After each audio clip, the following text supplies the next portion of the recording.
নমস্কার, দেখছেন কলকাতা টিভি। আপনাদের সঙ্গে আমি মধুবন্তী। শুরু করছি আরো বারো নিয়ে। মধুবন্তীর সঙ্গে রয়েছে আমি ভাস্বতী। শুরুতে যে খবরে নজর রাখবো, ডায়মন্ড হারবারে বিজেপি প্রার্থী ঘোষণা। অবশেষে বিজেপি প্রার্থী ঘোষণা। বিজেপি প্রার্থী দিল ডায়মন্ড হারবারে বিজেপি প্রার্থী অভিজিৎ দাস ওরফে ববি। অভিষেক বন্দ্যোপাধ্যায়ের বিরুদ্ধে বিজেপি প্রার্থী অভিজিৎ দাস, যে ডায়মন্ড হারবার নজরকাড়া কেন্দ্র, এবং এই কেন্দ্রে বিজেপি প্রার্থী কে হবে তা নিয়ে কিন্তু জল্পনা সামনে এসেছিল। অবশেষে 42তম প্রার্থী ঘোষণা করলো বিজেপি।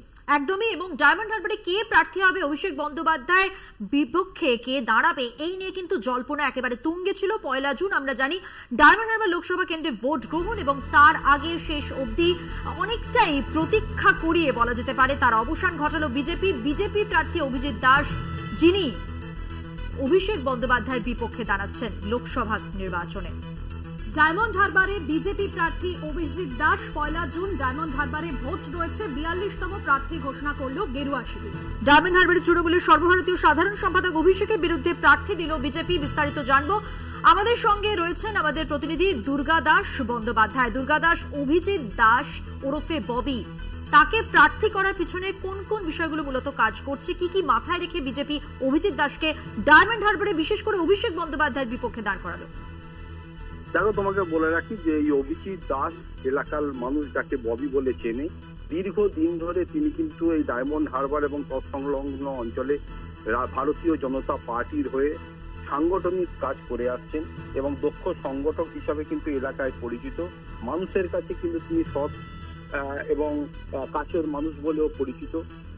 যেহেতু ডায়মন্ড হারবার থেকে বিগত দিনে শাসক দল তৃণমূল কংগ্রেসের সর্বভারতীয় সাধারণ সম্পাদক অভিষেক বন্দ্যোপাধ্যায় জয়লাভ করেছিলেন, তারপরেও কিন্তু ডায়মন্ড হারবারে সেভাবে ভারতীয় জনতা পার্টি তাদের দক্ষ সংগঠক বা সংগঠনকে শক্তিশালী না করে তুলতে পারলেও এলাকার মানুষের হিসাবে ব্যক্তিগত পরিচিত এবং ডাকলে হাঁকলে এই অভিজিৎ দাসকে মানুষ পায়, এটা কিন্তু মানে বিরোধী দলের লোকেরাও জানে।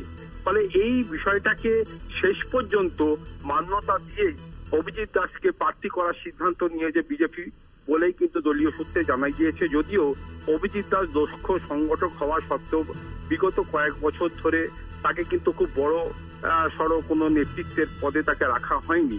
তবে শেষ পর্যন্ত অভিজিৎ দাসের ব্যক্তিগত ইমেজকে মান্যতা দিয়েই ভারতীয় জনতা পার্টি বর্তমানে শাসক দল তৃণমূল কংগ্রেসের সর্বভারতীয় সাধারণ সম্পাদক অভিষেক বন্দ্যোপাধ্যায়ের বিরুদ্ধে প্রার্থী করাতে রাজনৈতিক মহলের মধ্যে কিন্তু একটা গুঞ্জন শুরু হয়ে গেছে ইতিমধ্যেই, যে একটা দীর্ঘ টালবাহানা মাঝখানে হয়েছে যে প্রার্থী ঘোষণা, অর্থাৎ অভিষেক বন্দ্যোপাধ্যায়ের বিরুদ্ধে কাকে প্রার্থী করা হবে। তবে অভিজিৎ বন্দ্যোপাধ্যায় দাসকে প্রার্থী করার পর যেটা দাঁড়িয়েছে রাজনৈতিক মহলে, সেটা হচ্ছে যে প্রার্থী হিসাবে তিনি যথেষ্ট পরিচিতি হওয়ার কারণে অভিষেক বন্দ্যোপাধ্যায় কিন্তু কঠিন প্রতিদ্বন্দ্বিতার মধ্যে পড়তে হবে।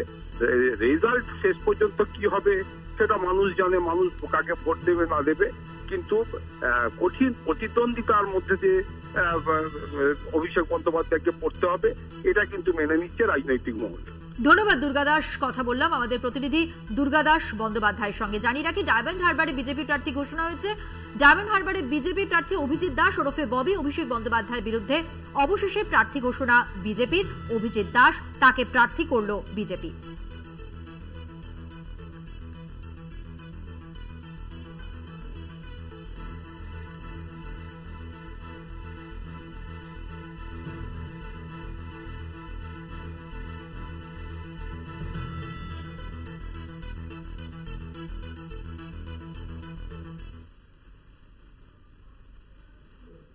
প্রথম দফার ভোট রয়েছে আগামী শুক্রবার, এবং তার আগে আজ হাই ভোল্টেজ মঙ্গলবার। একই দিনে উত্তরবঙ্গে মোদী, মমতা, অভিষেক।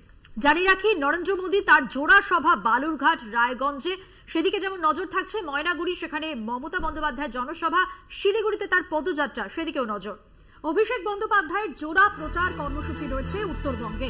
আর এবার প্রথম থেকেই তৃণমূল কংগ্রেস নজর রেখেছে উত্তরবঙ্গে। একদিকে যখন অভিষেক বন্দ্যোপাধ্যায় রোড শো করেছেন, পাশাপাশি মমতা বন্দ্যোপাধ্যায়, অভিষেক বন্দ্যোপাধ্যায় একই দিনে সেখানে জোড়া সভাও করেছেন। আর আজ হাই ভোল্টেজ সেখানে সভা রয়েছে, একদিকে মোদী, মমতা এবং অভিষেক। আমাদের বিশেষ প্রতিনিধি দেবজ্যোতি ঘোষ রয়েছেন ফোন লাইনে।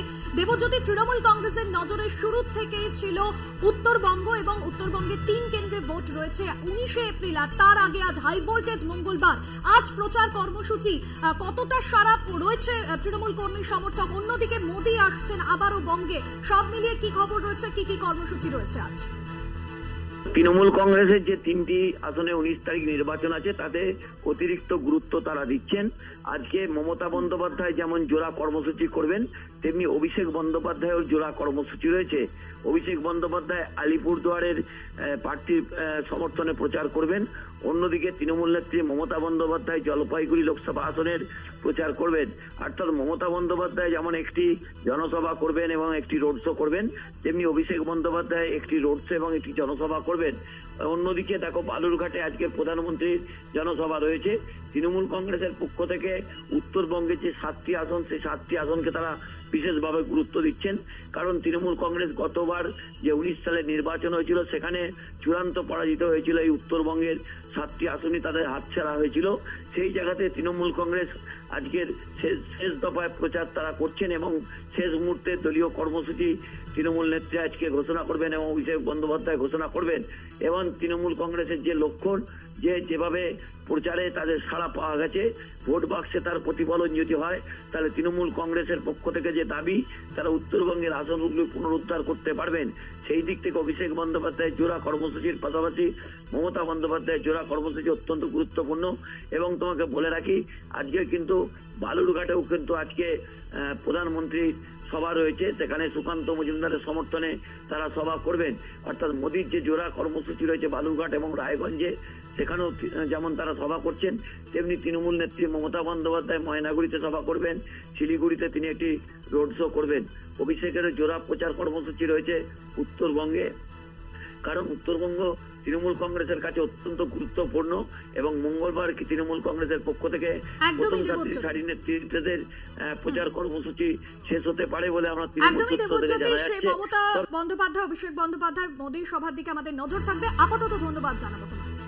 সেই সঙ্গে যেমনটা বলছিলাম আমরা, যে আজকেই মোদীর জোড়া সভা দুপুর 2:30টার সময় তিনি প্রথম সভাটি করবেন বালুরঘাটে এবং পরে 4:15 তার সভা রয়েছে রায়গঞ্জে। সুমন ভৌমিক আমাদের প্রতিনিধি রয়েছেন, কথা বলবো, জানবো সভার প্রস্তুতি নিয়ে। সুমন, কি জানতে পারছো এই দুটি সভা? নরেন্দ্র মোদীর শুক্রবারে হাই ভোল্টেজ যে প্রথম দফার ভোট রয়েছে, সেই দিনের আগে প্রস্তুতি হিসেবে বিজেপির পক্ষ থেকে একেবারে প্রধানমন্ত্রী চলে আসছেন। কি বার্তা দিতে চলেছেন? কতটা উৎসাহ উদ্দীপনা রয়েছে কর্মী সমর্থকদের মধ্যে? দেখো, উত্তরবঙ্গে কিন্তু আজকে দুটো জোড়া সভা প্রধানমন্ত্রী। আজ প্রথমে তিনি বালুরঘাটে জনসভা করবেন এবং তারপরে রায়গঞ্জে তিনি চলে যাবেন। আজকে এই জনসভা থেকে তিনি কি বার্তা দেন সেই দিকে কিন্তু একটা তো নজর থাকবে। এবং কর্মী সমর্থক তারা কিন্তু সকাল থেকে এই সভায় ভিড় জমাচ্ছে, মানুষের উচ্ছ্বাস কিন্তু চোখে পড়ছে। এবং এই বালুরঘাট লোকসভা কেন্দ্র এটা কিন্তু একটা হেভিওয়েট কেন্দ্র, কারণ রাজ্য সভাপতির নিজস্ব গড়। সেই ক্ষেত্রে কোনোভাবেই প্রচারের দিক থেকে পিছিয়ে থাকতে চাইছে না বিজেপির রাজ্য।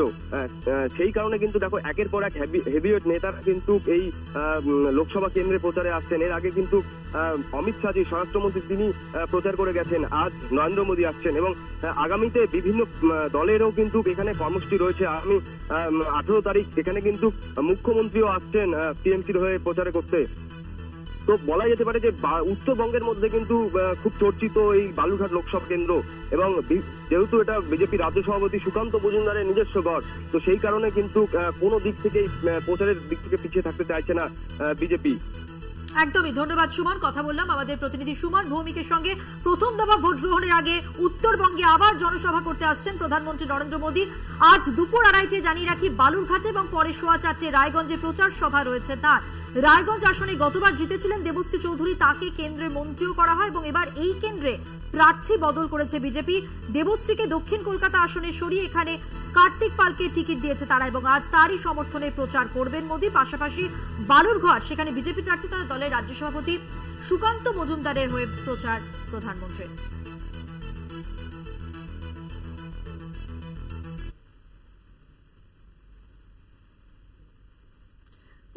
50,000-এর মিছিল হবে রামনবমীতে, কেউ আটকাতে পারবে না। রামনবমীর মিছিল নিয়ে এমনটাই দাবি করেছেন দিলীপ ঘোষ এবং তিনি আরো বলেছেন কারোর হিম্মত নেই হিন্দুস্তানে হিন্দুদের আটকায়। দিলীপ ঘোষ তার মন্তব্যে আবার বিতর্ক। রামনবমীর মিছিল নিয়ে আবারও মন্তব্য করেছেন দিলীপ ঘোষ। 50,000-এর মিছিল হবে রামনবমীতে, কেউ আটকাতে পারবে না।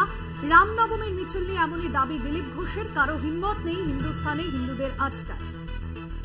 মুখ্যমন্ত্রীকে কুকথা দিয়ে শুরু হয়েছে নির্বাচনের আবহে একের পর এক বোমা বিস্ফোরণ বলা যেতে পারে। তার মন্তব্যকে ঘিরে রাজ্য রাজনীতি উত্তাল। দিলীপ ঘোষ তিনি প্রাতঃভ্রমণে বেরোনোর পর প্রতিদিনই যা যা বলেন তা নিয়ে বিতর্কের ঝড় ওঠে রাজ্য রাজনীতিতে। আজকে তিনি কি বললেন রামনবমীকে নিয়ে শোনাবো। 200 নয় 50,000-এর মিছিল হবে, কেউ আটকাতে পারে না। এই দেশ রামের দেশ, রাম মন্দির হয়েছে 500 বছর আগে। হিন্দুরা বিজয় উৎসব পালন করবে। আমি আপিল করছি হিন্দু সমাজকে, হাজার হাজার লোক রাস্তায় নামুন। দিলীপ ঘোষ আপনাদের সঙ্গে আছে। ত্রিশূল ধরেছি, সব ধর্ম দরকার হলে হিন্দু সমাজের জন্য। কোনো বাপের বেটার হিম্মত নেই হিন্দুস্তানে হিন্দুদের আটকায়। কোর্ট আদালত সব কিছু আমরা তৈরি করেছি, সংবিধান আমরা তৈরি করেছি এই দেশকে রক্ষা করার জন্য। সেজন্য কারো হিম্মত নেই আটকার। টিএমসিএলে তাকে একদম সমূলে বিনাশ করুন এবছর ইলেকশনে। আর সমস্ত গ্রামে গঞ্জে শোভাযাত্রা হবে, দিলীপ ঘোষ সব জায়গায় সামনে দাঁড়াবে। মামদোবাজি পেয়েছো নাকি? 500 বছর আমাদের পূর্বপুরুষরা বলিদান দিয়ে রাম মন্দির প্রতিষ্ঠা করেছেন। আমরা বিজয় উৎসব করবো না? তোমরা এটা গ্রিগিং করে ইলেকশন জিতে গিয়ে বিজয় উৎসব করো। সেই জন্য আজ থেকে আমি তো নিজে শোভাযাত্রায় থাকছি। 4 দিন আমি নিজে রামনবমী পালন করব। কার কত দম আছে আটকাক। দিলীপ ঘোষের এই মন্তব্যকে কেন্দ্র করে তৈরি হয়েছে রাজনৈতিক তরজা। তৃণমূল এবং সিপিএম এর তরফে কি প্রতিক্রিয়া উঠে আসছে দিলীপ ঘোষের এই মন্তব্য প্রসঙ্গে শোনাবো। এটা তো উনি হাইকোর্ট তথা নির্বাচন কমিশনকে চ্যালেঞ্জ করছেন। যারা ভারতের আইন মানে না, কোর্ট মানে না, তারাই এসব কথা বলতে পারেন। প্রথম থেকেই তো হুমকি ধমকি চমকি এইসব করেই দিলীপ ঘোষ আছেন। সুতরাং এগুলো হচ্ছে আইন না মানা এক একজন লোকের কথা। তারা আবার আইনসভার সদস্য হতে যাচ্ছেন। মানুষ ওনাকে দরজা দেখিয়ে দেবেন। আইনের শাসন থাকতে হবে, চলতে হবে। হাইকোর্ট যদি বলেন 200 বেশি হবে না, তাহলে হবে না। প্রশাসন সেটা দেখবে, নির্বাচন কমিশন সেটা দেখবে।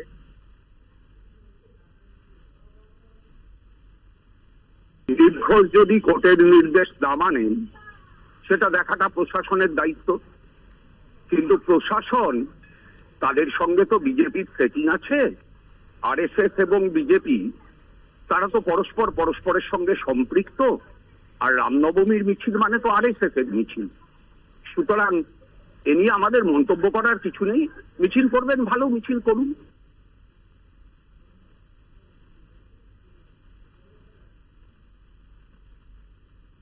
এদিকে রামনবমীর মিছিলের রায় সংশোধনে হাইকোর্টে রাজ্য বিশ্ব হিন্দু পরিষদের মিছিল বুধবার, রবিবার মিছিল করবে অঞ্জনী সেনা।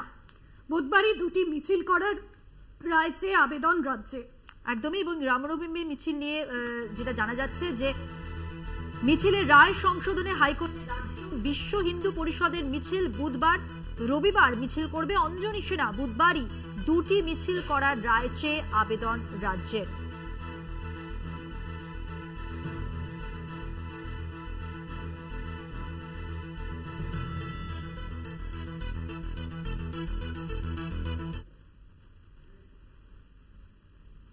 এখন সময় হয়ে গেছে একটা ছোট্ট বিরতি নেওয়ার। বিরতির পর থাকছে আরো খবর, সঙ্গে থাকবেন। ফিরে এলাম বিরতির পর। আর এবার যে খবরে নজর রাখবো, কবি সুভাষগামী মেট্রোতে যান্ত্রিক সমস্যা। যেমনটা জানা যাচ্ছে যে শোভাবাজারে এই যান্ত্রিক ত্রুটি দেখা গিয়েছে। কবি সুভাষগামী মেট্রোয় যান্ত্রিক ত্রুটির কারণে সমস্যা এবং নিত্যযাত্রীদের সমস্যার মধ্যে পড়তে হয়।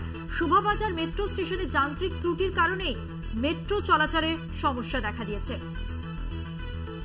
অফিস টাইমে বিঘ্নিত মেট্রো পরিষেবা, দুর্ভোগে যাত্রীরা। আরো বিস্তারিত জানবো। আমাদের সঙ্গে টেলিফোন লাইনে রয়েছেন আমাদের প্রতিনিধি শাশ্বতী রায়। শাশ্বতী, এই যে মেট্রো চলাচলে বিপর্যয়, কি কারণে মেট্রো রেল সূত্রে কি জানা যাচ্ছে? দেখো, 11:30 নাগাদ শোভাবাজার মেট্রো স্টেশনে ঢোকার মুখে টাউনের রেলটি কিন্তু হঠাৎ করে খারাপ হয়ে যায় এবং বেশ কিছু মেকানিক্যাল সমস্যার জন্য সেটিকে বার করতেও বেশ কিছুটা সময় লাগছে এবং যার জন্য মেট্রো পরিষেবা এখনো পর্যন্ত বিঘ্নিত রয়েছে মধ্যখানে। কারণ ট্রানজিট যে পরিষেবা চলছে সেটি দমদম থেকে দক্ষিণেশ্বর এবং অপরদিকে সেন্ট্রাল থেকে কবি সুভাষ পর্যন্ত পরিষেবা স্বাভাবিক রাখার চেষ্টা করা হচ্ছে। তবে এখনো পর্যন্ত মধ্যখানের অংশের পরিষেবা কিন্তু স্বাভাবিক হয়নি। ইতিমধ্যেই যাত্রীদেরকে সুরক্ষিত অবস্থায় মেট্রো স্টেশনে বার করে দেওয়া হচ্ছে থেকে, এবং প্রত্যেকে খালি আবার কাছে পাঠানোর ব্যবস্থা চলছে এবং বেশ কিছুটা সময় লাগছে। সেই কারণে প্রায় 45 মিনিট অতিক্রম এখন পর্যন্ত সম্পূর্ণ মেট্রো পরিষেবা স্বাভাবিক হয়নি। ধন্যবাদ শাশ্বতী। কথা বললাম আমাদের প্রতিনিধি শাশ্বতী রায়ের সঙ্গে। সুভাষগামী মেট্রোয়ের সমস্যা এবং স্বাভাবিকভাবেই নিত্যযাত্রীদের অসুবিধার মধ্যে পড়তে হয়। শোভাবাজার মেট্রো স্টেশনে যে যান্ত্রিক ত্রুটি তা মেরামতের চেষ্টা চলছে। অফিস টাইমে বিঘ্নিত মেট্রো পরিষেবা, দুর্ভোগে যাত্রী।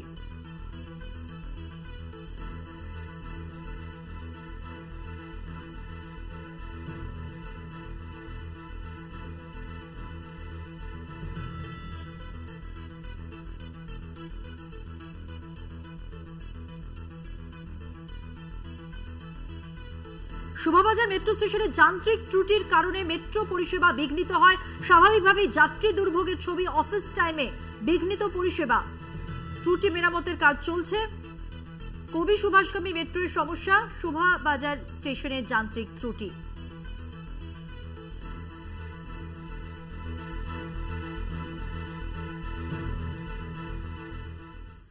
আর এবার যে খবরে নজর রাখবো, ইলেকটোরাল বন্ড নিয়ে সওয়াল মোদির। ইলেকটোরাল বন্ডের জন্যই অর্থের হিসাব রয়েছে, বিরোধীরা সবথেকে বেশি সুবিধে পেয়েছে। 63% অর্থ বিরোধীরা পেয়েছেন। নরেন্দ্র মোদী আর কি বলেছেন শোনাবো।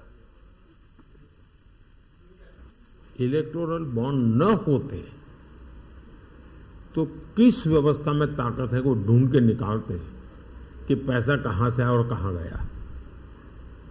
ये तो इलेक्टोरल बॉन्ड की सक्सेस स्टोरी है कि इलेक्टोरल बॉन्ड थे तो आपको ट्रेल मिल रहा है मनी का कि किस कंपनी ने दिया, कैसे दिया, कहां दिया।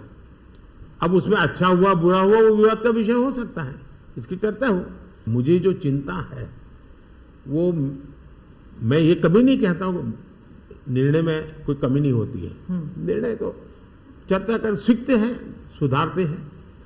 इसमें भी सुधार के लिए बहुत संभावना है, लेकिन आज हम पूरी तरह काले धन की तरफ देश को धकेल दिया है।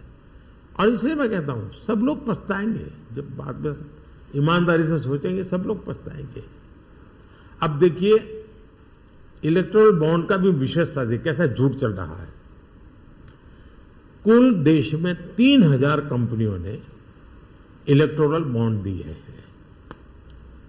उसमें 3000 में 26 कंपनियां ऐसी हैं जिन पर कार्रवाई हुई है। ये कहते हैं ना ईडी वीडी टिकना फला, 3000 डोनर है उसमें सिर्फ 26, और उनमें से 16 कंपनियां ऐसी थी छापा जब लगा उस समय बॉन्ड खरीदा। कोई जोड़ सकता है इसको, अगर बॉन्ड खरीदा, लोग ये जोड़ रहे हैं, उसकी विशेषता यह है कि ये जो 16 कंपनियों ने बॉन्ड खरीदा उसमें से 37 पैसा अमाउंट बीजेपी को डोनेशन में मिली। 63% बीजेपी के विरोधी पार्टियों को मिली। इलेक्टोरल बॉन्ड न होते तो किस व्यवस्था में ताकत है को ढूंढ के निकालते हैं। প্রধানমন্ত্রীর এই বক্তব্যের প্রেক্ষিতে এবার বিরোধীরা তাদের প্রতিক্রিয়া কি জানিয়েছেন পরপর শোনাবো। দেশের 140 কোটি মানুষকে তিনি কতটা বোকা ভাবেন সেটাই সব থেকে বড় প্রমাণ। তিনি নিজেই বলছেন তার দল একটা রাজনৈতিক দল, তার দল পেয়েছে 37% আর 63% পেয়েছে বিরোধীরা। বিরোধী রাজনৈতিক দল কতগুলো আছে সেগুলোকে যদি 63-কে সেই সংখ্যা দিয়ে ভাগ করেন তাহলে অ্যাভারেজ এক একটা বিরোধী দলের অঙ্কে কত করে যায়, সেটার সাথে 37% কম্পারিজন করলে কত রেশিও হয়। সুতরাং দেশের মানুষকে এইভাবে বোকা বানানো এটা তো দ্বিদলীয় গণতন্ত্র নয়। বিরোধীতে একটাই রাজনৈতিক দল রয়েছে, সে 63% পেয়েছে। এই কথা বলে তিনি দেশের মানুষকে বোকা বানাতে চেয়েছেন। আমার দেশের দুর্ভাগ্য যে দেশের প্রধানমন্ত্রী অসত্য ভাষণে পারদর্শী। তথ্য থেকে কি দেখা যাচ্ছে যে বিজেপি একটা দল যারা ইলেকট্রাল বন্ডের সবচেয়ে বেশি টাকা পেয়েছে। এটা দল ভিত্তিক হবে, এটা গোষ্ঠী ভিত্তিক না। তৃণমূল এবং বিজেপি যারা একই নৌকার যাত্রী, তারা পেয়েছেন সবচেয়ে বেশি টাকা, আর অন্যান্য দলগুলো তারা ছড়িয়ে ছিটিয়ে পেয়েছেন। কিন্তু আমাদের বক্তব্য তো ভিন্ন। ইলেকট্রাল বন্ড হবে কেন? আমরা তো সিপিআইএম এর পক্ষ থেকে ইলেকট্রাল বন্ডের তীব্র বিরোধিতা করেছি। এটা হচ্ছে দুর্নীতির পথে টাকা আদায়ের আইনি পদ্ধতি।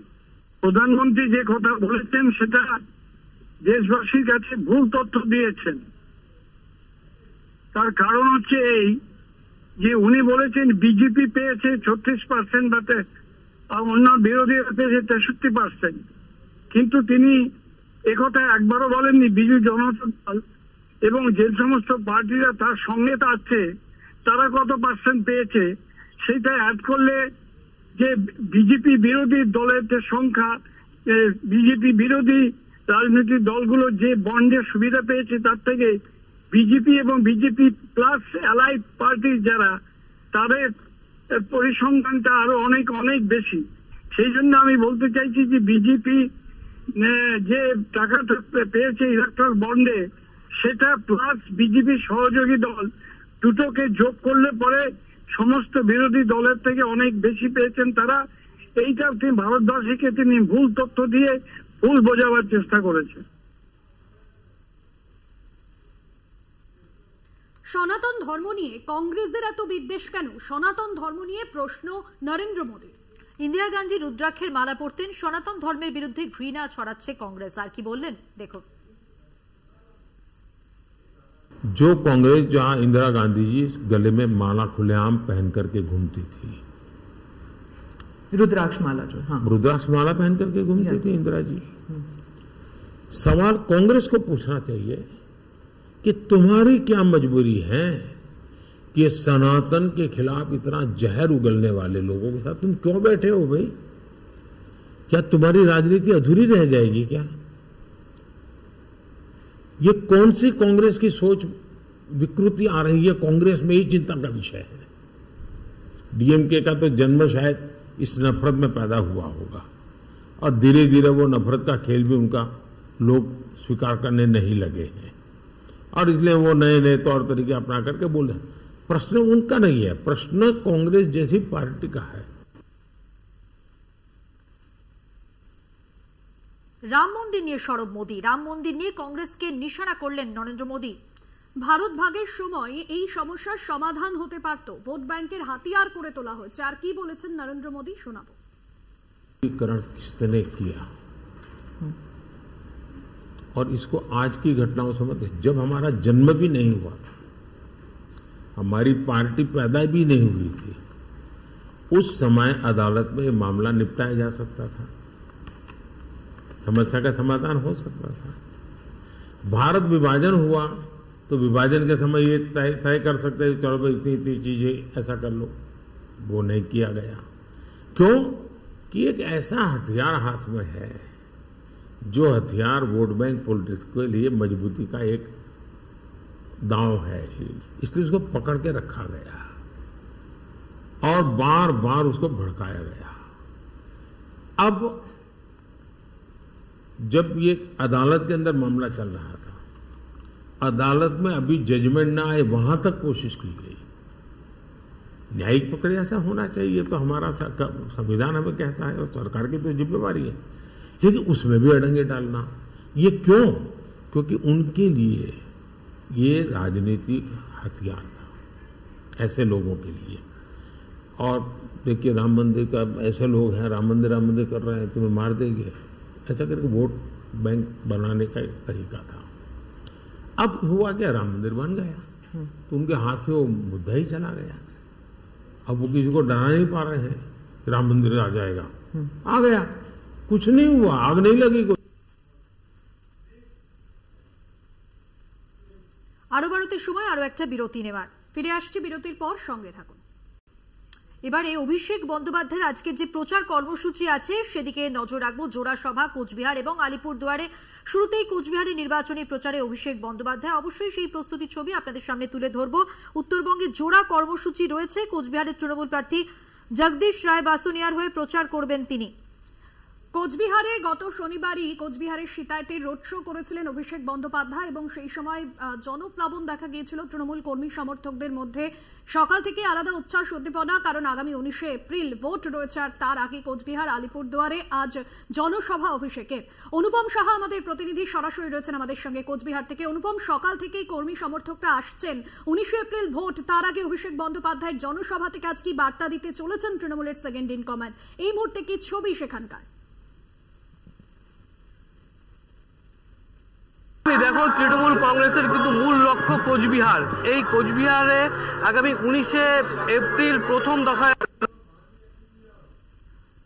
অভিষেক বন্দ্যোপাধ্যায়ের কোচবিহার উত্তর বিধানসভা কেন্দ্রের গোপালপুর ছাগলবেড় সংলগ্ন এলাকায় এই মাঠেই কিন্তু আর কিছুক্ষণের মধ্যেই অভিষেক বন্দ্যোপাধ্যায় এসে উপস্থিত হবেন। ইতিমধ্যেই কিন্তু মঞ্চের জেলা নেতৃত্বরা এসে উপস্থিত হয়েছেন এবং আর কিছুক্ষণের মধ্যেই অভিষেক বন্দ্যোপাধ্যায় আসবেন। ইতিমধ্যে কর্মী সমর্থকরা কিন্তু প্রচুর পরিমাণে এসে উপস্থিত হয়েছেন। এই কোচবিহার লোকসভা কেন্দ্র পুনরায় উদ্ধার করার জন্য তৃণমূল কংগ্রেসের তরফ থেকে কিন্তু মমতা বন্দ্যোপাধ্যায় পাশাপাশি অভিষেক বন্দ্যোপাধ্যায় বেশ কিছু সভা করেছেন এই কোচবিহার লোকসভা কেন্দ্রে। আজকে এবং আগামীকাল এই দুদিন কিন্তু শেষ প্রচার, কাল আগামীকাল 5টা পর্যন্ত সভা করতে পারবে তৃণমূল কংগ্রেস বা অন্যান্য দলগুলো। তবে আজকের এই সভা কিন্তু যথেষ্টই তাৎপর্যপূর্ণ, কারণ হচ্ছে এই উত্তর বিধানসভা কেন্দ্র কিন্তু একটা পুরনো ঘাঁটি। এই ঘাঁটি থেকে ভোট পুনরুদ্ধার করতেই কিন্তু তৃণমূল কংগ্রেসের তরফ থেকে অভিষেক বন্দ্যোপাধ্যায় এই সভা। তবে এই সভা কিন্তু অনেকটাই তাৎপর্যপূর্ণ, অনেকটাই গুরুত্বপূর্ণ বলে মনে করছে তৃণমূল কংগ্রেসের কর্মী সমর্থকরা। ইতিমধ্যেই প্রচুর মানুষ কিন্তু এসে উপস্থিত হয়েছে। একদমই অনুপম, আগামী 19শে এপ্রিল ভোট আর তার আগে অভিষেক বন্দ্যোপাধ্যায়ের সভা যেরকম প্রস্তুতি চলছে শেষ পর্যায়ে, তৃণমূল কর্মী সমর্থকদের মধ্যেও উচ্ছ্বাসের ছবি। ধন্যবাদ জানাবো, সরাসরি ছিলেন আমাদের সঙ্গে আমাদের প্রতিনিধি অনুপম সাহা। আর একটু পরে অভিষেক বন্দ্যোপাধ্যায় এই সভাস্থলে এসে পৌঁছে যাবেন। জেলার শীর্ষ নেতৃত্ব যারা রয়েছেন তারা ইতিমধ্যে পৌঁছে গেছেন কর্মী সমর্থকরা, এবং এই সভাস্থলের পর আলিপুরদুয়ারে একটি রোড শো করবেন তৃণমূল প্রার্থী প্রকাশ টিকবড়াইকে সমর্থনে রোড শো করবেন অভিষেক বন্দ্যোপাধ্যায়। সব মিলিয়ে আজকে উত্তরবঙ্গে জোড়া প্রচারসূচি রয়েছে অভিষেক বন্দ্যোপাধ্যায়।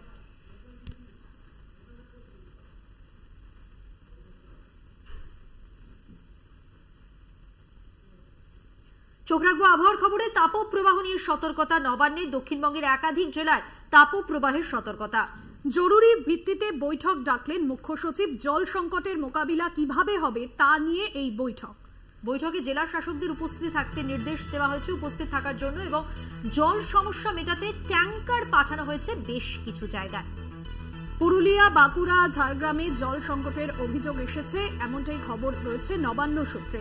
তড়িঘড়ি বৈঠক, জরুরি ভিত্তিতে বৈঠক ডাকলেন রাজ্যের মুখ্য সচিব। দক্ষিণবঙ্গের একাধিক জেলায় তাপপ্রবাহের সতর্কতা আলিপুর আবহাওয়া দপ্তর।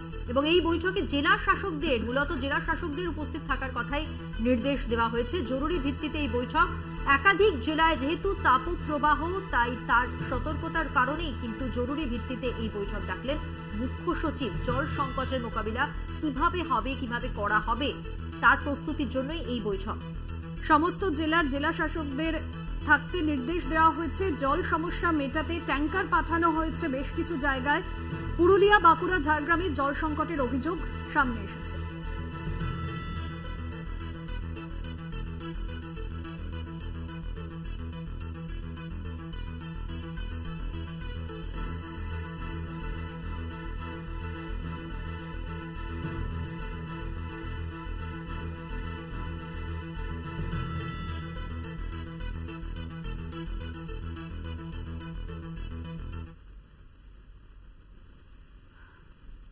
আর এবার যে খবরে নজর রাখবো ভাস্বতী, উড়িষ্যায় গুরুতর বাস দুর্ঘটনার খবর আমরা জানি। বাস দুর্ঘটনায় যেটা জানা যাচ্ছে মৃত অন্তত 5 এবং এখনো পর্যন্ত আহত 30।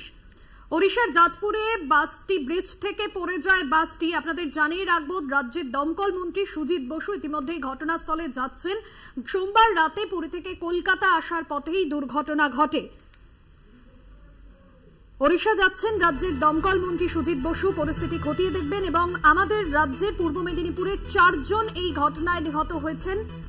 চালক নিয়ন্ত্রণ হারানোর জেরেই দুর্ঘটনা ঘটে, খবর পুলিশের সূত্রে। মৃতদের পরিবারকে 3 লক্ষ টাকা সহায়তা এবং ঘোষণা করেছেন ওড়িশার মুখ্যমন্ত্রী নবীন পট্টনায়ক। বাস দুর্ঘটনায় আহতদের মধ্যে 32 জন। রাজ্যের 6 জন অফিসারের দল গেছে কটক হাসপাতালে এবং ইতিমধ্যেই যে খবর পাওয়া যাচ্ছে উড়িষ্যায় যাচ্ছেন রাজ্যের দমকল মন্ত্রী সুজিত বসু।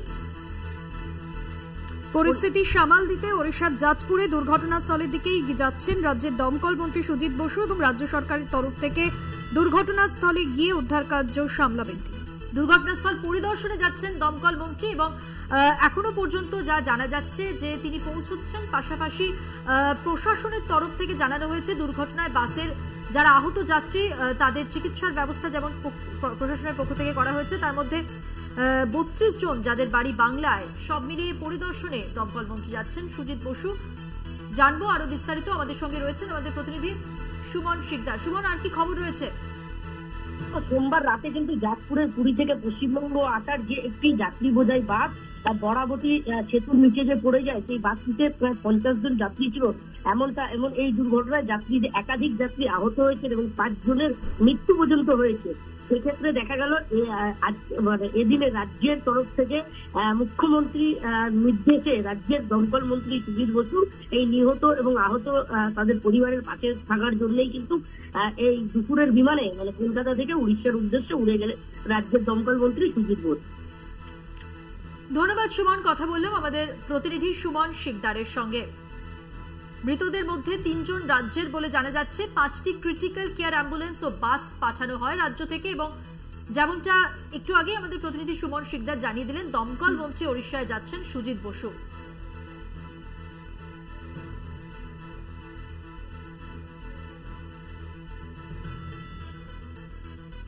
যাজপুরের পুলিশ সুপারের কি বক্তব্য এখন শোনাবো। बस जो है वो पुरी से वेस्ट बंगाल की तरफ जा रही थी। उस बस के साथ ही दुर्घटना घटी है।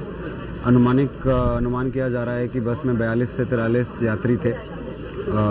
इसमें से करीब 35 लोगों को एससीबी कटक को रेफर किया जा चुका है एंड अभी तक जो जानकारी मिली है उसमें 5 लोगों की मृत्यु की घटना पता चला है। 2 लोगों का कंडीशन अभी वर्तमान स्टेबल है।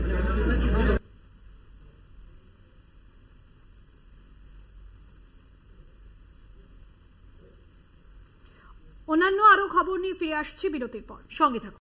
ফিরে এলাম বিরতির পর যে খবরে নজর রাখবো শুরুতেই আরো 12তে আপনাদের যেমনটা জানিয়েছিলাম যে শেষ পর্যন্ত ডায়মন্ড হারবারে বিজেপি প্রার্থী ঘোষণা করলো। ডায়মন্ড হারবারে বিজেপি প্রার্থী কে হলেন? অভিজিৎ দাস ওরফে ববি। অভিষেক বন্দ্যোপাধ্যায়ের বিরুদ্ধে বিজেপি প্রার্থী অভিজিৎ দাস এবং তিনি দক্ষিণ 24 পরগনার প্রাক্তন জেলা সভাপতিও ছিলেন।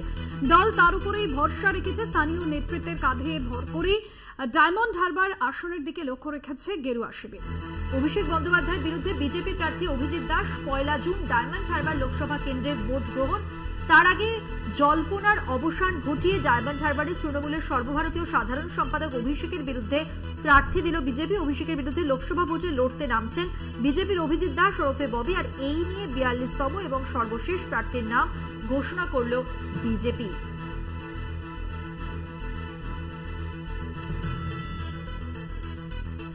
আর এই নাম ঘোষণার পরে তৃণমূলের তরফে কি প্রতিক্রিয়া, শান্তনু সেন কি বলছেন তিনি শুনুন।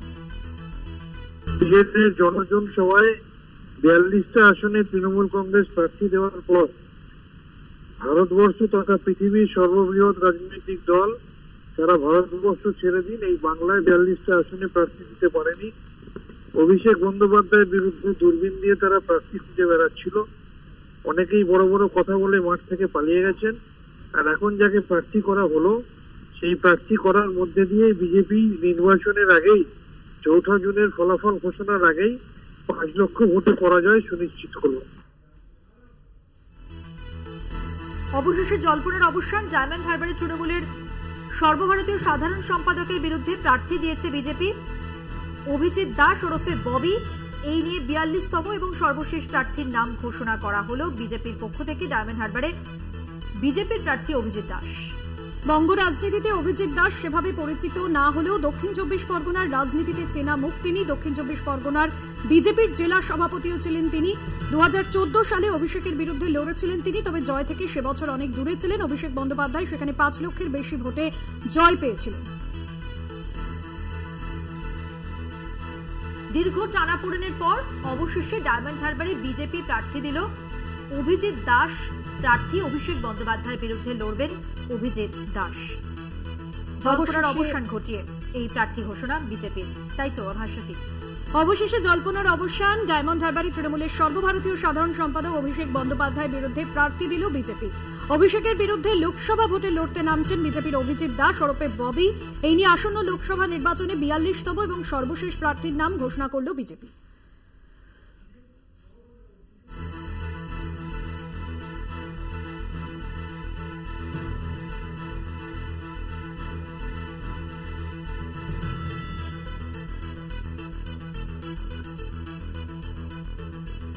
আমাদের সঙ্গে এই মুহূর্তে রয়েছেন বিজেপির নেতা রাহুল সিনহা। কথা বলবো তার সঙ্গে। রাহুল বাবু, অভিজিৎ দাস তাকে প্রার্থী ঘোষণা করা হয়েছে ডায়মন্ড হারবারের কেন্দ্র থেকে অভিষেক বন্দ্যোপাধ্যায়ের বিরুদ্ধে।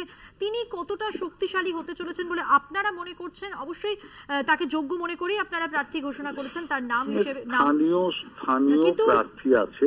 তৃণমূল কটাক্ষ করেছে তাদের আপনাদের এই ঘোষণাকে নিয়ে। বলছি স্থানীয় প্রার্থী আছে, অনেক আগে থেকেই পার্টির সাথে যুক্ত আছে, এর আগে লড়াইও করেছে।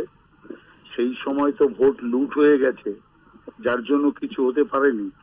এবার ভোট অন্তত লুট হবে না, সেই কারণে মানুষের ভোট মানুষ দিলে ওই কেন্দ্রে বিজেপির জয় নিশ্চিত। অনেক ধন্যবাদ। কথা বললাম বিজেপি নেতা রাহুল সিনহার সঙ্গে। জয় নিশ্চিত বিজেপি নেতা রাহুল সিনহা। তিনি বলে দিলেন ডায়মন্ড হারবার কেন্দ্রে, লোকসভা কেন্দ্রে ভোট গ্রহণ 1 জুন। তার আগে শেষ পর্যন্ত প্রার্থী ঘোষণা। বিজেপি প্রার্থী অভিজিৎ দাস ওরফে ববি অভিষেক বন্দ্যোপাধ্যায়ের বিরুদ্ধে লড়বেন। এখন বিরতি। বসিরহাটের হারোয়ায় সিপিএম নেতার ঝুলন্ত দেহ উদ্ধার। নিজের ঘর থেকে উদ্ধার ঝুলন্ত দেহ। আত্মহত্যা নাকি খুন তদন্তে হারোয়া থানার পুলিশ। নিজের ঘর থেকে উদ্ধার ঝুলন্ত দেহ। হারোয়ায় সিপিএম নেতার ঝুলন্ত দেহ উদ্ধার ঘিরে চাঞ্চল্য চলছে। একদমই বসিরহাটের ঘটনা। হারোয়ায় সিপিএম নেতার ঝুলন্ত দেহ উদ্ধার হয়েছে। নিজের ঘর থেকেই উদ্ধার ঝুলন্ত দেহ। আত্মহত্যা নাকি তাকে খুন করা হয়েছে তদন্তে হারোয়া থানার পুলিশ। সঞ্জিত চক্রবর্তী আমাদের সঙ্গে টেলিফোন লাইনে রয়েছেন, আমাদের প্রতিনিধি। আরো বিস্তারিত জানবো। সঞ্জিত, পুলিশ সূত্রে এখনো পর্যন্ত কি জানা যাচ্ছে? দেখো, বছর 72-এর ভুবন মন্ডল, যে বিশেষ করে হারোয়ার যে খাজপাড়ান্না গ্রাম পঞ্চায়েতের লতার বাগানে এই তার ঝুলন্ত দেহ আজকে সকালে উদ্ধার হয় তার বাড়ি থেকে। বিশেষ করে এই ভুবন মন্ডল কিন্তু এলাকার দাপুরের সিপিএম নেতা ছিল। গত কয়েক বছর আগে তার স্ত্রী মারা গিয়েছিল এবং এই ভুবন মন্ডলের বিরুদ্ধে বিশেষ করে তিনি 3বারের খাজপাড়ান্না গ্রাম পঞ্চায়েতের প্রধান ছিলেন এবং হারোয়ার পঞ্চায়েত সমিতির সভাপতি ছিলেন, পাশাপাশি লোকাল কমিটির সম্পাদক ছিল লাস্ট 2017 সালে। তারপরেই কিন্তু তিনি অবসরপ্রাপ্ত হয়ে গিয়ে, অর্থাৎ এলাকায় সেরকম প্রভাব ছিল না, কিন্তু এলাকার দাপুরের নেতা হিসেবে তার প্রভাব ছিল যথেষ্ট। স্ত্রী মেরে যাওয়ার পরে তার বিশেষ করে তার নার্ভের রোগে তিনি ভুগছিলেন। ভোগার পরেই তিনি কিন্তু আজকে সকালবেলা তার মৃতদেহ ঘর থেকে উদ্ধার হয়েছে এবং এর আত্মহত্যা করে প্রাথমিক অনুমান পুলিশের। পাশাপাশি তার ছেলে বলেছেন যে বাবা বিশেষ করে কদিন ধরে তিনি না অসুস্থ ছিলেন, সক্রিয়ভাবে দলের সঙ্গে যুক্ত ছিলেন না। এখন প্রশ্ন হচ্ছে খুন না আত্মহত্যা, পুরোটাই তদন্ত শুরু করেছে পুলিশ। ইতিমধ্যে মৃতদেহ উদ্ধার করে ময়না তদন্তের জন্য বসিরহাট স্বাস্থ্য জেলার পুলিশ বিভাগে পাঠানো হয়েছে। ধন্যবাদ সঞ্জিত। কথা বললাম আমাদের প্রতিনিধি সঞ্জিত চক্রবর্তীর সঙ্গে। খুন নাকি আত্মহত্যা তদন্তে হারোয়া থানার পুলিশ।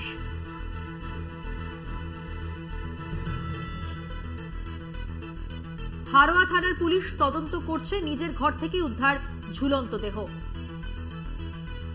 বসিরহাটে এই ঘটনাকে কেন্দ্র করে চাঞ্চল্য তৈরি হয়েছে। গোটা ঘটনার তদন্ত শুরু করেছেন হারোয়া থানার পুলিশ। হারোয়ায় সিপিএম নেতার ঝুলন্ত দেহ উদ্ধার।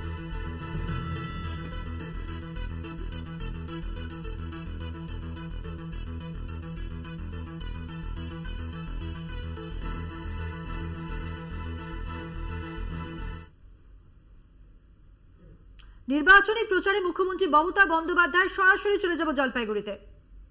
দেখেছিলাম, কিন্তু জলপাইগুড়ি হারাঘাটে যেটা নিউ মাল্টি সুপার হসপিটাল, ডাক্তার, নার্স, সিস্টাররা এবং স্থানীয় যুবক যুবতীরা, স্থানীয় ক্লাব, আমাদের সকলে যেভাবে মানুষের পাশে দাঁড়িয়েছেন, আমি আবার তাদের ধন্যবাদ জানাই। আমি হাসপাতাল থেকে ছুটে গিয়েছিলাম ময়নাগুড়ি, যেখানে বাড়িঘরগুলো তছনছ হয়ে গিয়েছিল বার্নিশে। তারপরের দিন আমি আলিপুরদুয়ারেও গিয়েছিলাম, কোচবিহার আলিপুরদুয়ারের বর্ডার। আপনারা জানেন, প্রশাসন ইতিমধ্যেই বলেছেন যেহেতু ইলেকশন চলছে, ইলেকশন না চললে আমার 1 সেকেন্ডের ব্যাপার ছিল, ইলেকশন চললে আমরা অনেক কিছু করতে পারি না, কারণ বিজেপি কমিশন বসে আছেন। আমরা লিখেছিলাম বারবার, যাদের বাড়ি ঘর ভেঙে গেছে 1,20,000 টাকা করে দেওয়া হোক, যাতে তাদের বাংলার বাড়ি তারা পায়। ইলেকশন কমিশন বললেন না, যা এক্সিস্টিং রুলস আছে তাতেই হবে। এক্সিস্টিং রুলস কি আছে? যার সব ভেঙে গেছে 20,000 পাবে, আর যার পাটলি ভেঙে গেছে সে 5,000 পাবে। 20,000 আপনারা যারা পেয়েছেন, যদি কেউ বাড়ি ভেঙে থাকে বঞ্চিত হয়েছেন, কেউ বঞ্চিত হবেন না, জেনে রাখবেন। যাদের বাড়ি সত্যি সবটা ভেঙেছে তারা বাংলার বাড়ির জন্য আপনারা টাকা পাবেন। ডিজাস্টারে একটা রুল নতুন আগস্ট মাসে হয়েছে, আমি দেখে নিয়েছি, তাতে 20,000 প্রথমে পেয়েছে, পরে 40 প্রশাসন দেবে, তারপরে 60,000 কাজ হয়ে গেলে দ্বিতীয় কিস্তিতে আরো 60,000 টাকা পাবেন, বাড়িটা ভালো করে তৈরি করে নেবেন। আর যাদের পাট্টি ভেঙেছে, যাদের 5,000 টাকা করে দিয়েছে ইলেকশন কমিশনের নিয়ম অনুযায়ী, আমি কথা দিচ্ছি 11 লক্ষ মানুষের আবাসন এই বছরই আমরা করব। ডিসেম্বর আগেই তার টাকা রিলিজ করব, প্রথম কিস্তি, তার মধ্যে আপনাদের বাড়িগুলো থাকবে। কারণ একটা বাড়ির মধ্যে দিয়ে বিদ্যুৎ চলে যাওয়া মানে ওটা পুরোটাই উপরে ফেলার মতো অবস্থা। আমরা আস্তে আস্তে সেন্ট্রাল গভর্নমেন্টে, আপনারা বারবার বিজেপিকে ভোট দিয়ে দিচ্ছেন, উত্তরবঙ্গের মানুষরা, জঙ্গলমহলের মানুষরা, পরে আমাদের পরে বিজেপি টাকাগুলো বন্ধ করে দিচ্ছে। 100 দিনের কাজের টাকা দেয় নাই, 3 বছর 100 দিনের কাজের টাকা দেয়নি। আর বিজেপি নেতাদের কেন ভোট দেবেন? দিল্লি থেকে বলে না, এতগুলো এমপি গেছে 18 জন বাংলা থেকে, যে বাংলায় টাকা দাও, বলছে বাংলাকে দেবেন না, 100 দিনের কাজ বন্ধ করে দাও, বাংলার ঘর দেবেন না, রাস্তা দেবেন না, সব বন্ধ করে দিন। আমি ওদের বলি, ভোটের বাক্সে আপনার অধিকার আছে, বিজেপিকে বন্ধ করে দিন, যাতে আগামী দিন ক্ষমতায় না আসতে পারে, আপনার অধিকার কাটতে না পারে।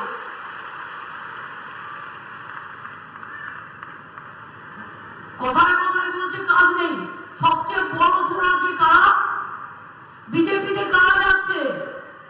যার অনেক টাকা, সিবিআই এর ভয়ে, ইডির ভয়ে, এনআইএ এর ভয়ে, যার পাশে অনেক আছে, পাছে সিবিআই ধরে, পাছে ইনকাম ট্যাক্স ধরে, পাছে ইডি ধরে। তাই বিজেপি সিবিআই ভাই ভাই, বিজেপি ইডি ভাই ভাই, বিজেপি ছাড়া ওদের কোনো গতি নাই চোর ডাকাতদের। পকেট মার জানেন তো, যখন পকেট মারি করে নিজে আগে চিৎকার করে পকেট মারি করে, পকেট মার, যাতে অন্য লোকেরা হকচকিয়ে যায় আর সেই সুযোগ এসে বেরিয়ে পালিয়ে যায়। বিজেপি হচ্ছে পকেট মারের দল, মানুষের পকেট কাটছে আর নিজেদের পকেট ভরছে, লুটেরার দল, মাফিয়ার দল। প্রধানমন্ত্রী এলেন কুচবিহারে মিটিং করতে, কই জলপাইগুড়ির দুঃখের কথা বললেন না, ময়নাগুড়ির দুঃখের কথা বললেন না। সারা বছর দেখা যায় না, ভোটের সময় ভোট পাখিরা উড়ে আসে, কিন্তু মানুষের বিপদে আপদে আমরা থাকি। আজ আজকেও সকালবেলা আমার 1 ঘন্টা কাজ করতে হয়েছে। কি জানেন, আমাদের এখান থেকে একটা বাস যাচ্ছিল পুরী থেকে পূর্ব মিদনাপুরে ফিরছিল। সেই বাসটা পড়ে গেছে, অ্যাক্সিডেন্ট হয়েছে, 4 জন মারা গেছে এবং বেশ কয়েকজন অসুস্থ হাসপাতালে ভর্তি আছে। আমি তাদের সর্বরকম সহযোগিতা প্রশাসনকে দিয়ে করার ব্যবস্থা করে, তাদের নিয়ে আসার ব্যবস্থা করে, তাদের চিকিৎসার ব্যবস্থা করে, মৃতদেহগুলো নিয়ে আসার ব্যবস্থা করে আমি আমার ফায়ার মিনিস্টার সুজিত বোসকে পাঠিয়ে দিলাম সেখানে, যাতে সাথে করে ও সমস্ত মানুষের দুর্যোগপূর্ণ মানুষগুলোর পাশে গিয়ে দাঁড়ায়। একটা অ্যাক্সিডেন্ট হলে পর্যন্ত আমরা সঙ্গে সঙ্গে ব্যবস্থা নিই। আর বিজেপির সরকার কিসের জন্য দরকার? 100 দিনের কাজের টাকা দেয়নি 3 বছর, বলে দুর্নীতি হয়েছে। আমি তো বলছি প্রমাণ দাও। 350 কমিশন তোমরা পাঠিয়েছ, কমিটি। বাংলার আবাস যোজনায় দুর্নীতি হয়েছে কিনা জানবার জন্য প্রায় 70-75টা কমিটি পাঠিয়েছ। 100 দিনের কাজে দুর্নীতি হয়েছে কিনা তার জন্য 36 থেকে 40টা কমিটি পাঠিয়েছ। যা যা উত্তর চেয়েছে সব আমরা দিয়েছি। একটা কথাও বলতে পারিনি। প্রধানমন্ত্রীকে আমি 3 বার দেখা করলাম। তিনি বললেন আমার সরকার তোমার সরকারের সাথে মিটিং করে বসে এটাকে সলভ করে নেবে। তারপর কোথায় গেল? শিখিয়ে দিল পার্টিকে, বলো চোর চোর, ওরা চুরি করেছে তাই দিইনি। আমি বলি সবচেয়ে বড় চোর কারা? সবচেয়ে বড় চোর কারা? গরিবের 100 দিনের টাকা আটকে রেখে পকেটে লুকেছে কারা? বাংলার বাড়ি তৈরি করতে না দিয়ে পকেটে লুকেছে কারা? নোটবন্দির নাম করে টাকা লুটেছে কারা? ব্ল্যাক মানি আনবার নাম করে টাকা লুটেছে কারা? পিএম কেয়ার ফান্ডের কোথায় বিচার? কৃষকদের জন্য কিছু বলছে না। আমরা কৃষকদের 10,000 টাকা ভাতা দিই। চা বাগান একটাও খুললো না। আমরা 59টা চা বাগান খুলে দিলাম। আমরা উদ্বাস্তুদের যেমন পাট্টা দিচ্ছি, চা বাগানেও জেনে রাখবেন আমরা সব চা বাগানে আমরা লাইনেও যারা কাজ করেন পাট্টা দেব এবং তাদের বাড়ি তৈরি করবার জন্য 1,20,000 টাকা করে দেবো চা সুন্দরী প্রোগ্রামের এক্সটেনশনে। এবং ইতিমধ্যে অনেকে পেয়েছেন। আমি উদ্বাস্তু বলে কাউকে বলতে চাই না, তাদের স্থায়ী ঠিকানা দেওয়ার জন্য। তারা সবাই নাগরিক। মনে রাখবেন বিজেপি যা করছে, একটা ম্যানিফেস্টো বের করেছে। আমি আগেই বলেছিলাম, আপনারা অনেকটা হয়তো বিশ্বাস করেননি। আমি আপনাদের বুঝিয়েছিলাম। কি বুঝিয়েছিলাম? বুঝিয়েছিলাম এটাই যে একটা যদি মাছ দেখেন, মাথাটা হচ্ছে ক্যাব আর লেদাটা হচ্ছে এনআরসি আর মাছের পেটিটা হচ্ছে ইউনিফর্ম সিভিল কোড। অর্থাৎ আগামী দিন তপশিলি কেউ থাকবে না, আদিবাসী কেউ থাকবে না, সর্ব ধর্ম কেউ থাকবে না, জনজাতি থাকবে না, ভূমিজ থাকবে না, রাজবংশী থাকবে না, মতুয়া থাকবে না, কামতাপুরী থাকবে না, সাদরি থাকবে না, সংখ্যালঘুরা থাকবে না। হিন্দুদের মধ্যে মনে রাখবে তপশিলীরাও হিন্দু, কিন্তু বিয়ের কালচার এক একজনের এক এক রকম। মৃত্যুর সময় কেউ 10 দিনে কাজ করে, কেউ 13 দিনে কাজ করে। আমি আদিবাসীদের বিয়ের সিস্টেম জানি। আমাদের বিয়ের সিস্টেম একটা, তাদের বিয়ের সিস্টেম একটা। তপশিলী ভাই বোনেরাও মতুয়াদের একটা সিস্টেম, রাজবংশীর একটা সিস্টেম, ভাওয়াইয়াদের একটা সিস্টেম, বাউরিদের একটা সিস্টেম, বাগদির একটা সিস্টেম, ভূমিজদের একটা সিস্টেম, কুর্মীদের একটা সিস্টেম। এক একটা জাতি, এক একটা জনজাতি, পাহাড়ের এক একটা সিস্টেম, এক একটা জনজাতির এক একটা সিস্টেম আছে। সংখ্যালঘুদের একটা সিস্টেম, কিচ্ছু থাকবে না। আপনি বলতে পারবেন না আপনার ধর্ম কি, আপনি বলতে পারবেন না আপনি কি খাবেন, আপনি বলতে পারবেন না আপনি কি পড়বেন, আপনি কথাই বলতে পারবেন না। আগামী দিন আদৌ আর নির্বাচন হবে কি? মোদী সরকার থাকলে আগামী দিন ভারতবর্ষে আর কোন নির্বাচন হবে না, ফেডারেল স্ট্রাকচার থাকবে না, কনস্টিটিউশন বলে কিছু থাকবে না। One man one party, one nation one election, one nation one food, one nation one good goody good, এই হয়ে যাবে আগামী দিনের অবস্থা। এনআরসি করে চালিয়ে দেবে, ডিটেনশন ক্যাম্পে রেখে দেবে।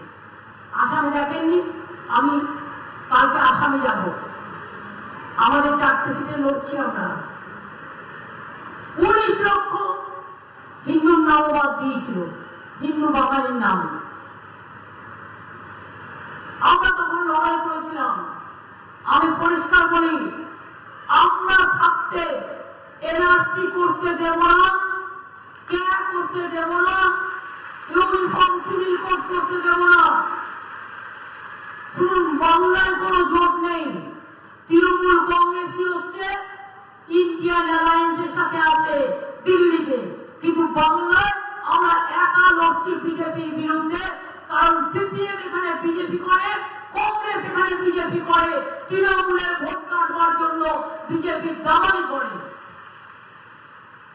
আর তৃণমূলকে সাহস দিয়ে লড়তে হয়, বন্দুকের সামনে দাঁড়িয়ে লড়তে হয়, সিবিআই বিরুদ্ধে লড়তে হয়, ইডির বিরুদ্ধে লড়তে হয়, এনআইএর বিরুদ্ধে লড়তে হয়, এনআরসির বিরুদ্ধে লড়তে হয়, ক্যার বিরুদ্ধে লড়তে হয়, ইউনিফর্ম সিভিল কোডের বিরুদ্ধে লড়তে হয়।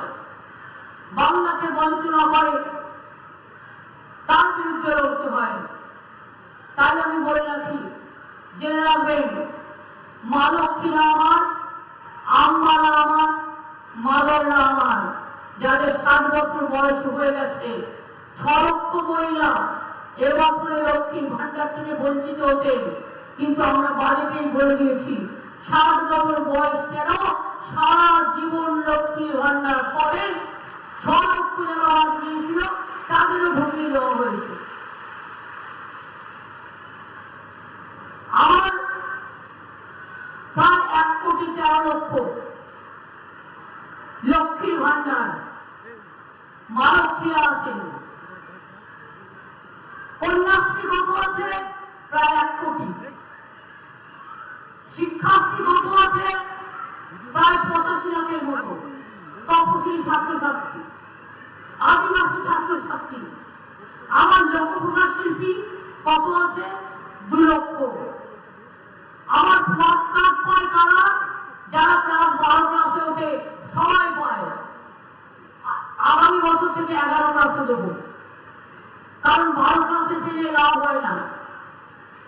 সাইকেল সবাই পায় যারা ক্লাস 9-এ ওঠে, বিনা পয়সার সাইকেল পায়, প্রাইমারি স্কুল ড্রেস পায়, জুতো পায়, স্কুলের ড্রেস আমাদের তাঁতিরা তৈরি করে, সেলফ হেল্প গ্রুপ তৈরি করে। আমাদের এখানে মনে রাখবেন, কন্যাশ্রী কলেজে আছে, স্কুলে আছে, বিশ্ববিদ্যালয় আছে, স্বামী বিবেকানন্দ স্কলারশিপ আছে, ওবিসিদের জন্য মেধাশ্রী আছে, সংখ্যালঘুদের জন্য ঐক্যশ্রী আছে। কোন বাদ বাকি নেই। আমার যেমন ইমাম আছেন, মুয়াজ্জিন আছে, আমাদের পুরোহিতরাও আছে, আমাদের লোকপ্রসার শিল্পীও আছে, আমার মাজিদ খানও আছে, আমার জায়েদ খানও আছে। সবাইকে নিয়ে আমরা চলি, এটাই আমাদের গৌরব, এটাই আমাদের ভূমিকা। এবার আপনাদের থেকে আমি জিজ্ঞেস করি, আমি যদি মিথ্যে কথা বলি আপনারা বলবেন যে না, এটা ঠিক নয়। আর আমি যদি সত্যি কথা বলি আপনারা বলবেন হ্যাঁ।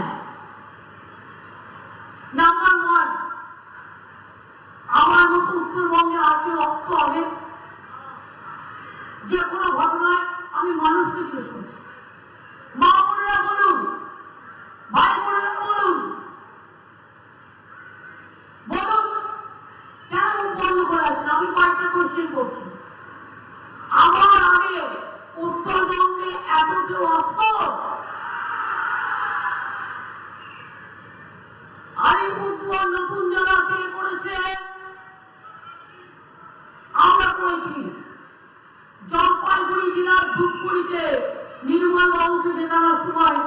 আপনারা মত মাঝেছেন করে দিয়েছি।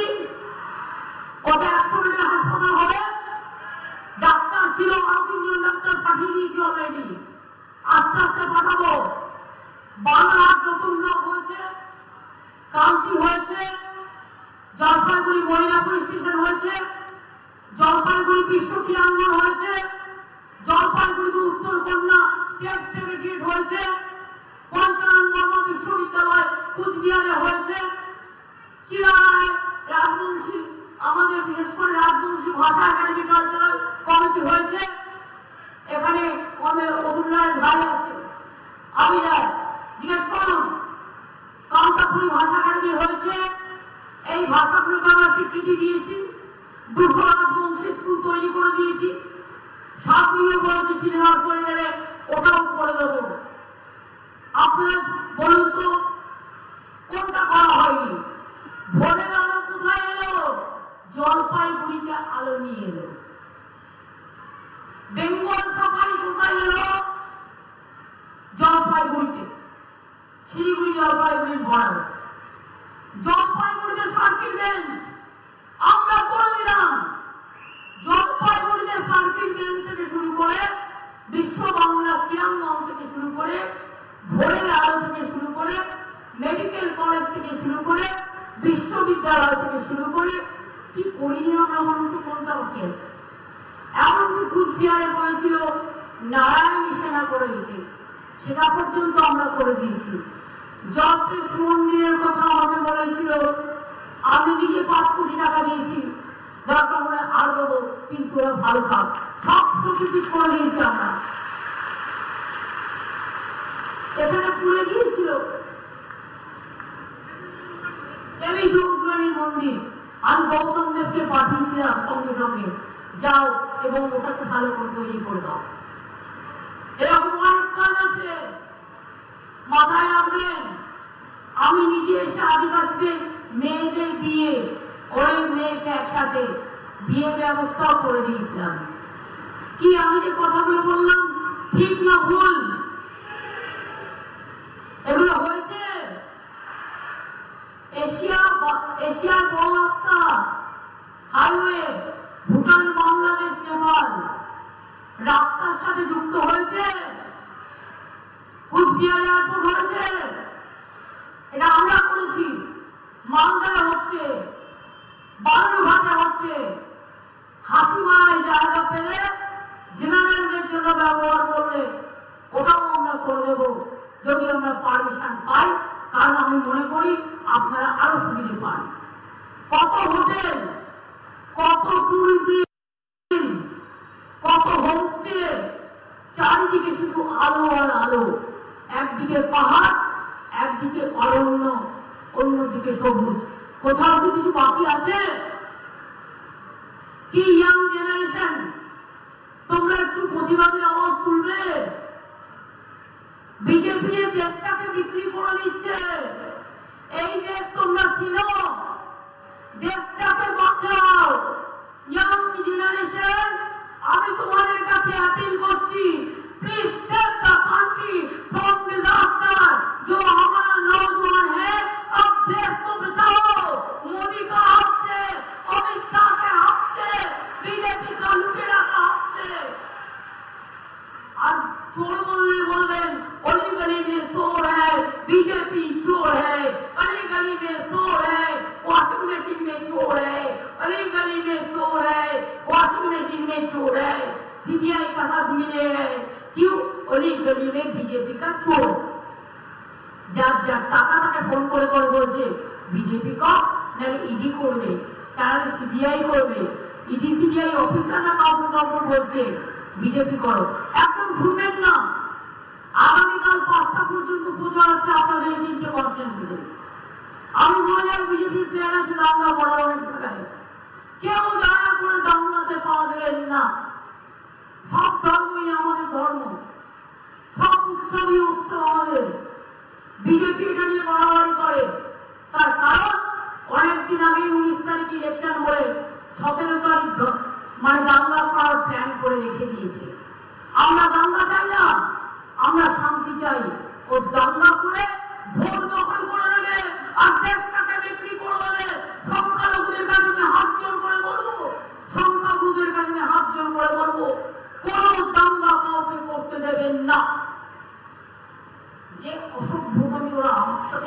পরশুদিন, এই 4-5 দিন আগে। আমি চালসায় আসছিলাম, মিটিং যে কেউ পলিটিক্যাল পার্টি রাস্তায় করতেই পারে, আমার কোনো আপত্তি নেই। আমার গাড়িটাকে দেখে বলছি চোর চোর। ওদের জিজ্ঞেস করুন, ওদের পিতৃদেবের পয়সায় কোনদিন আমি 1 কাপ চা খেয়েছি? আমি কারো পয়সায়, এমনকি দোকানে চা খেতে গেলেও দোকানে পয়সা দিয়ে খাই। আমি সরকার থেকে 1 টাকা মাইনে নিই না, আমি সরকারি গাড়ি চড়ি না, আমি ইচ্ছা করলে পেনশন প্রতি মাসে 1.5 লাখ টাকা করে পেতে পারি, লক্ষ টাকার উপর মাইনে পেতে পারি। আমি 1 টাকাও নিই না, তার কারণ আমার প্রয়োজন পড়ে না। যা আছে মোটা ভাত, মোটা কাপড়, মোটা শাড়ি, ব্যাস এতেই আমার চলে যায়। আমার বাহুল্যতা হচ্ছে মানুষ, আমার বাহুল্যতা মানুষের পরিবার। আর এত বড় সাহস, আমার গাড়িকে দেখে বলছে চোর চোর চোর। সুযোগ থাকলে জিপটা আমি কিনে নিতাম, ইলেকশন বলে কিছু বলিনি। ইলেকশন না থাকলেও আমি জিপ কিনে নেওয়ার কথা বলবো না। এ তো মোদি বলে चुन चुन के देख लेंगे, चुन चुन के सबको जेल में भर देंगे। যদি আপনি জিততেন তাহলে কি কথা বলতেন? নিশ্চয়ই বলতেন না, এ কথা শোভা পায় না। আমার মুখে শোভা পেলে আমি জিততে নিয়ে কথা বলতাম, কিন্তু আমি ওটা বললাম মোটামুটি যদি করতাম করতে পারতাম, কিন্তু এরকম করবো।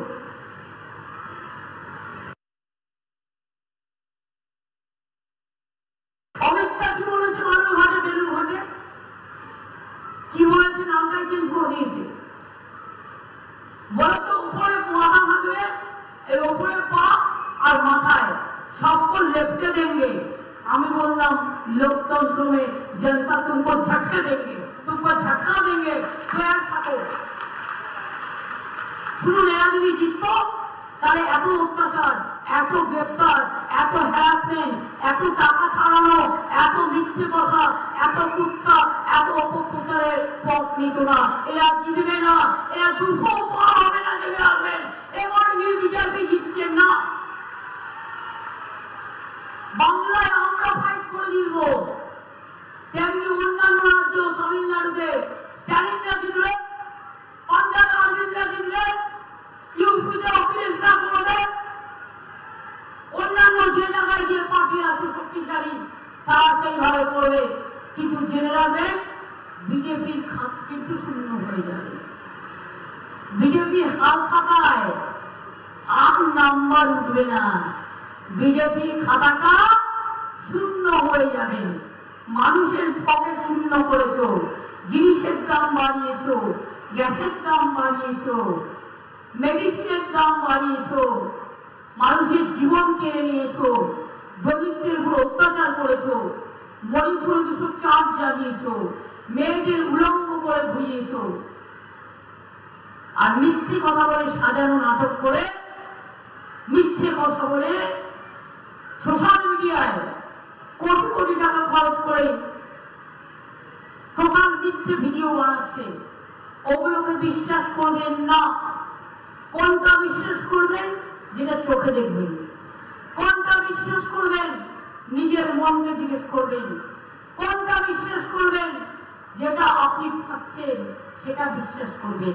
আর যারা বলবে 15 লাখ রুপিয়া দেंगे, 1 লাখ পেয়েছেন, আমি জিজ্ঞেস করছি আপনাদের, মোদী আগের বারে ইলেকশন এসে বলেছিল না 14-তে, सबको घर घर में 15 लाख रुपया दे देंगे अकाउंट में।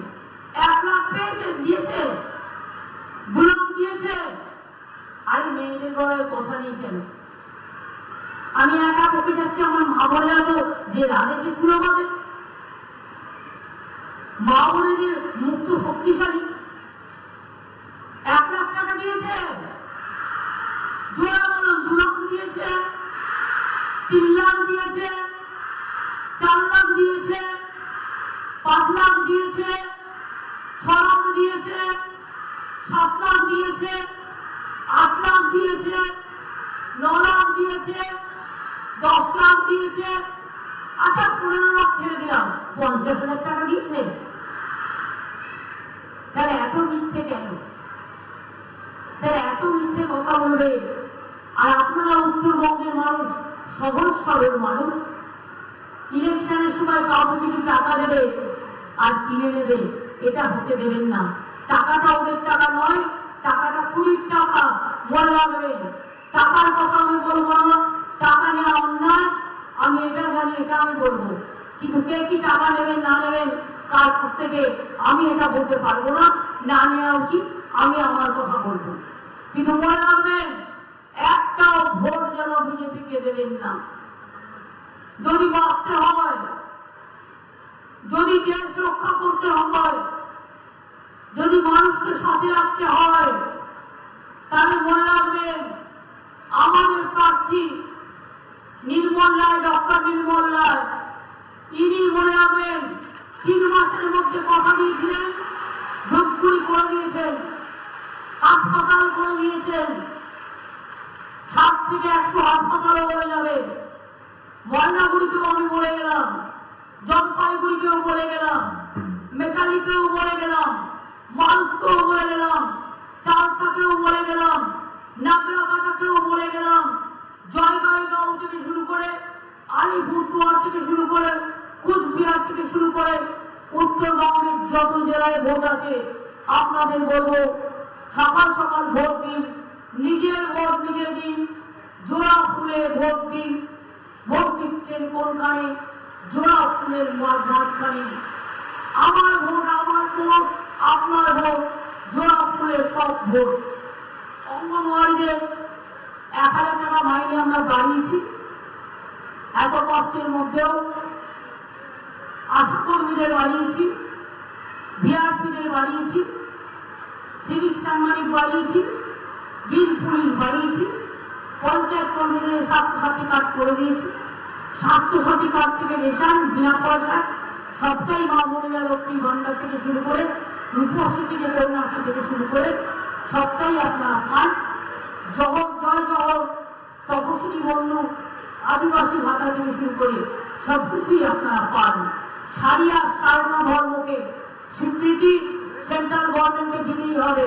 বিজেপি চলে গেলে এই দাবি আমরা আদায় করে নিয়ে আসবো।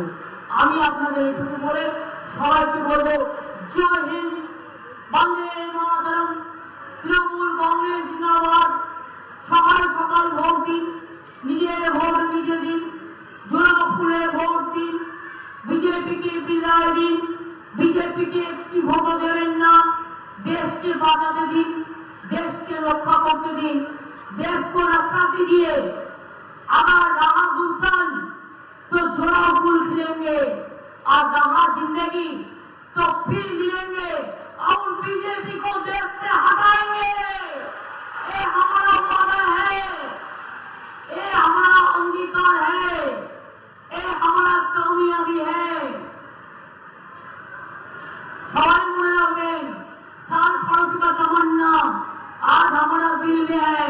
देखते हैं जोर किसका, बाजुए का दिल में है। हम लड़ेंगे, हम जीतेंगे, हम खेलेंगे और हम बीजेपी को हटाएंगे। खेला होवे, खेला होवे, खेला होवे। जय बांग्ला, जय बांग्ला, जय बांग्ला, जय बांग्ला, जय बांग्ला, जय बांग्ला, जय बांग्ला। এবার আসুন আমরা মা বোনদের সাথে আপনাদের সংস্কৃতিকে আজকে অন্নপূর্ণা পুজোর দিন আমরা মায়ের সাথে সাথে আমরা সব ধর্ম সম্প্রদায় সম্প্রীতির সাথে শান্তির সাথে আমরা একটু আমি ওদের সাথে পা মেলাবো। আপনারাও পারলে কেউ পা মেলাবেন, কেউ গলা মেলাবেন, ভালো থাকবেন। কেউ কিছু না পারলে হাততালি তো দেবেন। ওই মামুনিরা যাওয়ার আগে একটু জলপাইগুড়িতে আজকে আমার লাস্ট মিটিং, কিন্তু এরপর আমি শিলিগুড়ি যাব। তো আপনারা আমাকে বলুন একটু সংকট ধরে দেন, একটু